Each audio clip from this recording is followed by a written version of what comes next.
So mga tol, katulad nga po ni Pinoy Unified WBA at IBF Super Bantamweight World Champion Marlon Tapales na puspusan na sa pag-iinsayo dahil sa nalalapit na laban nito ngayong December 26. Ganun nga din po itong makakalaban niya na si Unified WBC at WBO Super Bantamweight World Champion na Oya Inoue. Ayon po sa Japanese website mga tol, puspusan na din ang pag-iinsayo nito. Nakumpleto na daw ni Inoue ang short-term intensive training camp. Kabilang na dyan ang sparring at physical training. Isa nga po sa sparring partner ni Inoue mga tol ay itong si Eric Robles Ayala, ang kasalukuyang IBO Super Bantamweight World Champion.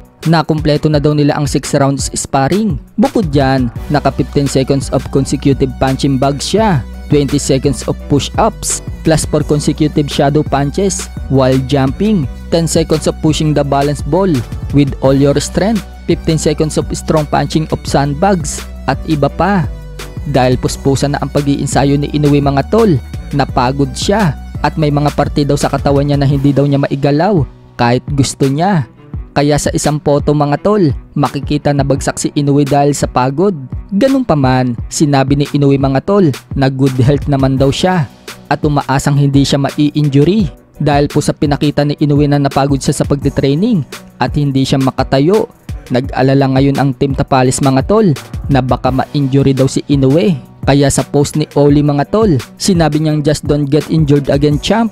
Bukod dyan, nag-alala din ang mga Pinoy boxing fans na baka daw mapuspon na naman ang laban kapag na-injury itong si Inoue. Baka magaya daw kay Takuma Inoue na na-injured kaya napospon ang laban nila ni Jerwin Angkahas. At kung matatandaan din natin mga tol, na-injured na nga din po itong si Naoya Inoue noong paghahanda niya kay Stephen Fulton. Kaya napospon din noon ang laban nila.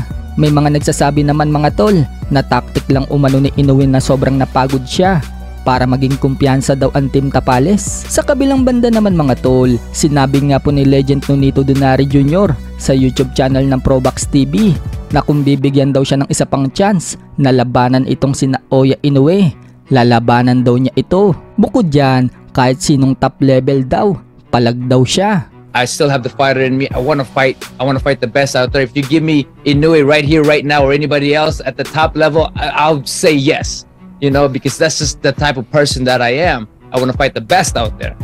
Sa kabilang dako naman mga tol, nagkita nga po si silver medalist Asian Games at bronze medalist Tokyo Olympic Yumar Marshall at 8th Division World Champion Manny Pacquiao. Ayon nga po kay Marshall mga tol, masaya at proud daw si Pacquiao na qualified siya sa Paris Olympics 2024. Makikita nga po sa picture mga tol na hawak-hawak ni Manny Pacquiao ang silver medal na nasungkit ni Marshall nito lang nakalipas na Asian Games na ginanap sa China. Binunyag nga din po ni Marshall mga tol na may something na malaking plano daw sa kanya si Pacquiao dito sa Pilipinas very soon. Kaya tanong ni Marshall sa mga fans kung excited na daw ba sila. So ano kaya itong malaking plano para kay Marshall dito sa Pilipinas? Abangan natin yan mga tol. Bukod dyan, tinuruan nga din po ni Manny Pacquiao si Yumar Marshall ng mga teknik kung paano bumato ng suntok at kung paano dumepensa. Cover yapon, cover pa rin yung ano. Magtiling naman ang buhok. Pag siya, that's the purpose, ganun ka. Counter mo ng buhok. Pero dapat diin talaga was yung ano, sa